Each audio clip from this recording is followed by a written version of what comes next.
Assalamualaikum warahmatullahi wabarakatuh. Perkenalkan, nama saya Vera Herianto. Saya dari Prodi Bimbingan dan Konseling Islam semester 5 kelas A. Ini merupakan tugas dari mata kuliah Patologi Sosial yang diampu oleh dosen Ibu Amalia Irpani. Di sini saya akan menjelaskan tentang KKN, yaitu korupsi, kolusi, dan nepotisme. Yang pertama, saya akan membahas tentang apa itu KKN, kolusi, korupsi, dan nepotisme. Nah, yang pertama adalah korupsi. Nah, korupsi adalah tindakan penyelewengan atau penggelapan uang negara, uang perusahaan, atau uang organisasi untuk kepentingan pribadi. Sedangkan kolusi adalah pemufakatan atau kerjasama melawan hukum antar penyelenggara negara dan pihak lain yang merugikan orang lain, masyarakat, dan juga negara. Yang selanjutnya adalah nepotisme. Nepotisme adalah perbuatan penyelenggara negara secara melawan hukum yang menguntungkan kepentingan keluarganya dan atau kroninya di atas kepentingan masyarakat, bangsa, dan juga negara. Nah, selanjutnya adalah sejarah perkembangan korupsi di Indonesia. Yang pertama adalah pada era Orde Lama, yaitu isu korupsi mulai diangkat oleh koran lokal seperti Indonesia Raya, yang dipandu oleh Muhtar Lubis dan juga Rosihan Anwar. Pemberitaan dugaan korupsi ini adalah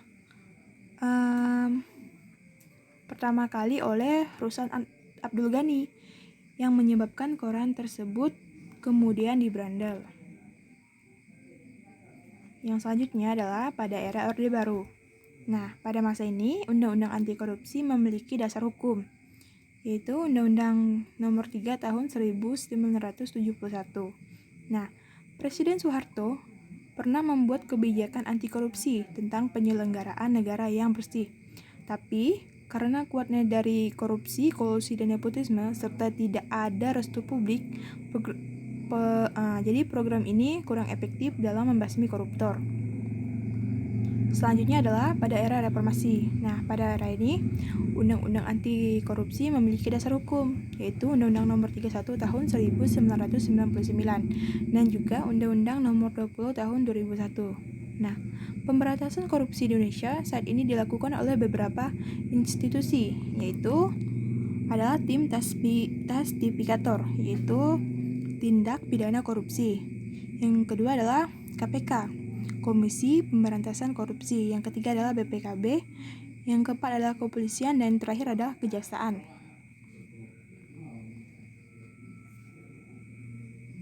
Nah, adapun sebab dan akibat dari korupsi, kolusi, dan nepotisme.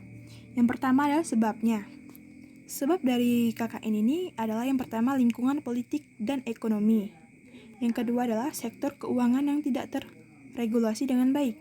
Yang ketiga adalah administrasi yang berantakan. Yang keempat adalah rendahnya gaji pegawai publik. Yang kelima adalah lemahnya hukum negara. Yang keenam adalah rendahnya kesadaran tentang korupsi. Yang ketujuh adalah kurangannya moral. Selanjutnya, akibat dari korupsi, kolusi, dan nepotisme. Yang pertama adalah pemborosan sumber. Yang kedua adalah modal yang lari. Yang ketiga adalah bantuan yang lenyap. Yang keempat adalah ketidakstabilan. Yang kelima adalah pengurangan kapasitas administrasi. Yang keenam, menimbulkan ketimpangan sosial budaya.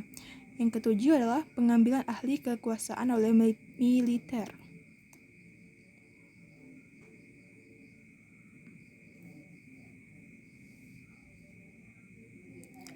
Yang selanjutnya adalah solusi dalam penanggulangan korupsi, kolusi, dan nepotisme di Indonesia. Yang pertama adalah memperkuat keimanan dan budaya malu. Yang kedua adalah pembuatan sistem birokrasi dan hukum yang anti korupsi dan anti kolusi. Yang ketiga adalah perhitungan kekayaan pejabat dan pembuktian terbalik. Yang kelima adalah memberikan hukuman yang setimpal kepada para KKN, yaitu korupsi, kolusi, dan nepotisme. Yang kelima adalah penegakan hukum secara tegas dan tanpa pandang bulu. Yang keenam adalah teladan dari para pemimpin. Yang ketujuh adalah kesadaran kolektif dan kontrol publik.